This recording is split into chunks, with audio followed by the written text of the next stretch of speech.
Hello everyone and welcome back to the channel Kavya की दुनिया। कैसे हैं आप सभी। तो जी मॉर्निंग का टाइम है, सैटरडे का दिन है और टाइम हो रहा है सुबह के करीब बज गए हैं 8। तो बच्चे जा चुके हैं अपने स्कूल। तो रात को मैंने व्लॉग शेयर किया था आप लोगों के साथ, उसमें मैंने बनाई थी कचौरियाँ।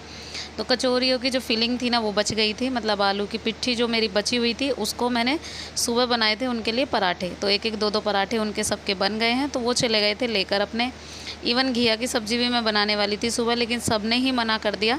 मतलब बच्चों में से किसी ने भी नहीं हाँ की कि मतलब घिया उनको खाना है।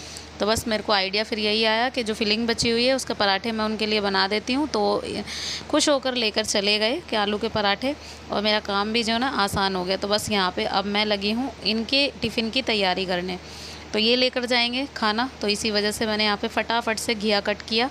ऑप्शन मेरे पास दो थे, बैगन रखे हुए थे और घिया रखा हुआ था, लेकिन बैगन मैंने अभी कल परसों बनाए थे, लेकिन इसी वजह से ना घिये का रायता जो है ना ये नहीं खा रहे हैं। इनको थोड़ा सा कोल्ड हुआ है बारिश में भीगकर, और इसी वजह से रायता वगैरह मैं नहीं बना रही हूँ।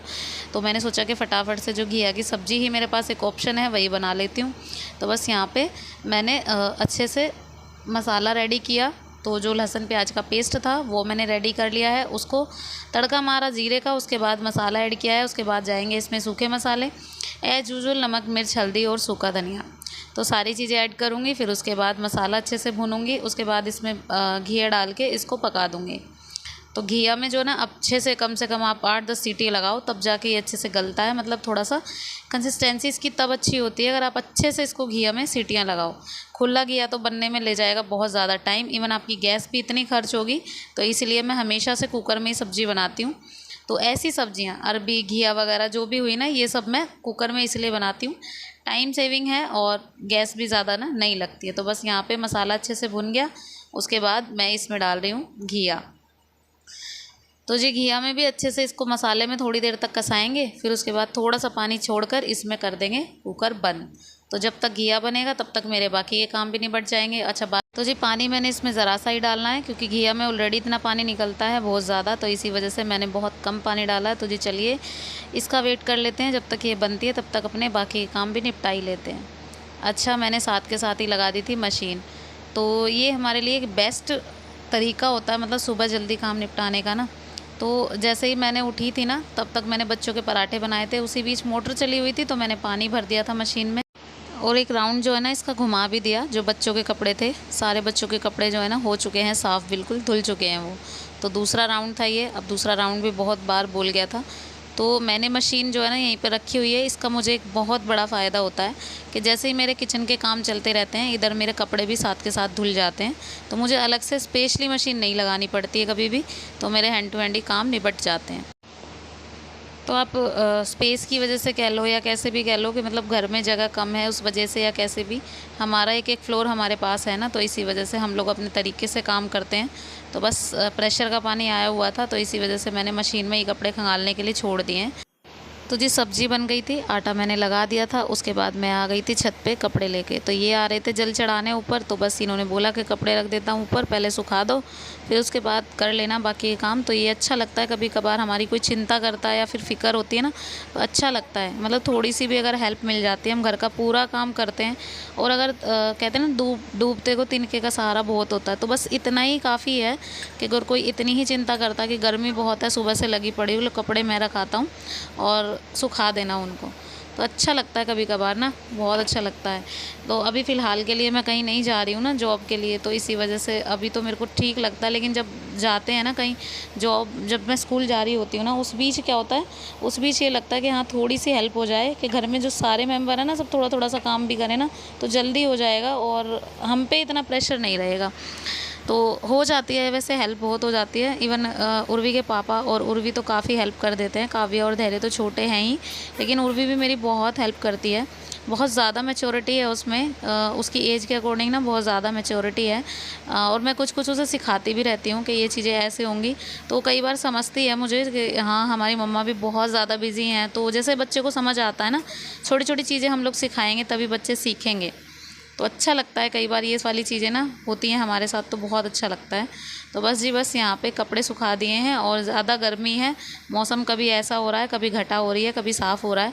तो मुझे यही लग रहा था कहीं मैं सुखा के जाऊँ और तुरंत बारिश ना आ जाए, लेकिन ऐसा हुआ नहीं, क्योंकि आज है काव्या के स्कूल में मीटिंग, तो हमें जाना है मीटिंग में। तो इसीलिए मैं फटाफट से अपने जल्दी काम निपटा रही थी, क्योंकि उसकी मीटिंग शुरू होगी 9 बजे से और 11 बजे तक। तो मुझे ना 9 बजे तक अपने सारे ही काम निपटाने थे, तो अभी बज गए थे 8:30 और मुझे ना बस इनकी रोटियां सेकनी है जाके और पोछा लगाना है। बाकी मेरा सारा काम हो चुका है ख़त्म। अब आज है ना, मैंने ये किचन के कर्टेन्स है ना, ये भी धो दिए थे।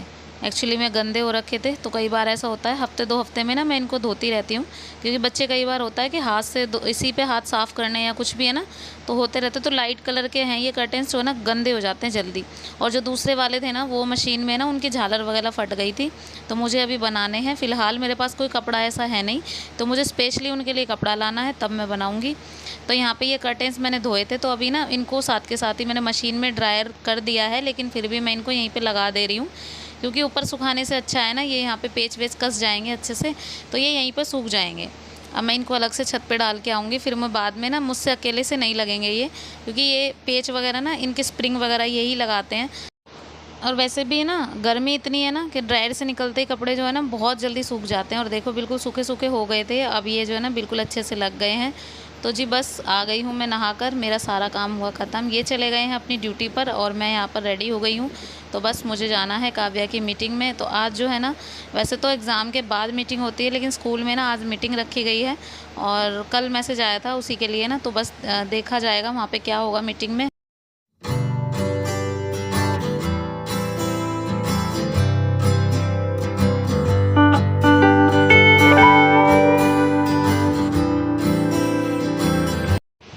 तो जी बस पहुंच गए थे स्कूल में और वहाँ पे ना मतलब बच्चों के बारे में बताया गया था कि बच्चा आपका पढ़ने में अब अच्छा हो गया है, जैसे भी जो भी। तो हमारा भी फीडबैक मांगा गया था कि मतलब हमें स्कूल से कोई शिकायत तो नहीं है, या कुछ भी आपके बच्चे को कोई शिकायत है, आपका घर बच्चा जाके कुछ बताता है। तो मुझे तो ऐसा कुछ नहीं लगा, क्योंकि मुझे ना काव्या में वैसे भी बहुत ज़्यादा इम्प्रूव लगा है, क्योंकि पहले भी जो संध्या मैम थे वो भी बहुत अच्छे से पढ़ाते थे, और अब जो है ना मोनिका मैम, वो भी बहुत अच्छे से पढ़ाती हैं, बहुत ही ज़्यादा। और घर पे आके बच्चे बताते ही हैं कि हाँ मैम ने बहुत अच्छे से काम कराया, बहुत अच्छे से मैम ट्रीट करती हैं, बहुत मतलब ये बच्चे का फीडबैक ही ज़्यादा मायने रखता है ना। तो मैं उसके अकॉर्डिंग जो है ना लिख रही थी, तो बस मैं अपना फीडबैक दे रही थी कि मुझे तो कोई इशू नहीं है, और बच्चा जो है ना जैसे कर रहा है अच्छा ही करेगा। और एक एग्ज़ाम हो चुका था, उसमें काफ़ी अच्छे नंबर आए थे काव्या के, और अब जो है ना सेकंड एग्ज़ाम मंडे को है, और उसके बाद जो है ना बाकी के एग्ज़ाम होंगे। तो मैम ने बस वही बताया था कि हाँ एग्ज़ाम की तैयारी आप लोग करवाइए अच्छे से। अब हम अपनी कोशिश यहाँ पे कर ही रहे हैं, और बच्चे ने ना जितनी तैयारियाँ कराई थी ना उसके अकॉर्डिंग बहुत अच्छे से मतलब किया है एग्ज़ाम। तो यहाँ पे दोनों का फीडबैक मैंने लिख दिया था, काव्या का भी, कीर्ति का भी। और बस उसके बाद मैम का फीडबैक लेके हम लोग निकल गए थे। और मैम ने भी हमसे पूछा था आपको कोई इशू हो तो आप प्लीज़ बिल्कुल ओपन माइंडेड हमें बताइए, ऐसा कुछ नहीं है कि हम लोग सुनेंगे नहीं या हमें बुरा लगेगा। आपको जो भी लगता है आप प्लीज़ हमें बताइए। तुम बोलो, हम रिकॉर्ड कर रहे हैं, तुम बोलो। देख चमक लाइट की मम्मी दांत कसका खा गए, इसके दांत कहीं से ना ऊपर के। तो जी अभी आ गई थी मैं घर पे। उसके बाद यहाँ पे ईरा खेल रही थी, और ईरा से तो आप मिल ही लिए होंगे, मैंने पहले भी आप सबको मिलाया ही है। तो छोटी वाली देवरानी की बेटी है ये, सबसे छोटी बेटी हमारे घर की। और अब जो है ना ये घुटने चलने लग गई है ना, तो बस सबको इधर उधर ना भगाती है। इसके पीछे पीछे ना हम लोग लगे रहते हैं कि कहीं इधर उधर ना निकल जाए या कुछ भी। और देखो जहाँ कर रही है, इसको लग रहा था ना कि मतलब लाइट जल रही थी, तो इसको ये लग रहा था कि मम्मा फ़ोटो खींच रही है। तो बस आवाज़ लगाती है, अब तो नीचे से ही देखो जा रही है भगी हुई, और बस पीछे देखती रहेगी और जाती रहेगी। इसको ये लगता है कि कोई मुझे पकड़ने तो नहीं आ रहा, और एकदम पकड़ने जाते ना इतनी तेज़ से भागती है, बहुत तेज़ से। तो छोटे बच्चे होते ही बहुत प्यारे हैं ना, और अट्रैक्टिव भी बहुत होते हैं। देखो कितनी खुश हो रही है ये, मेरे को देख देख के ना बहुत खुश हो रही थी। तो जी बस इसी के साथ ये वीडियो भी यहीं पे एंड करते हैं। कैसा लगा आपका आज का वीडियो? पसंद आया हो तो एक लाइक ज़रूर कीजिएगा, शेयर कीजिएगा, सब्सक्राइब कीजिएगा चैनल को, बेल आइकन दबाना प्लीज़ मत भूलिएगा। मिलती हूँ नेक्स्ट वीडियो में, तब तक के लिए bye bye and take care.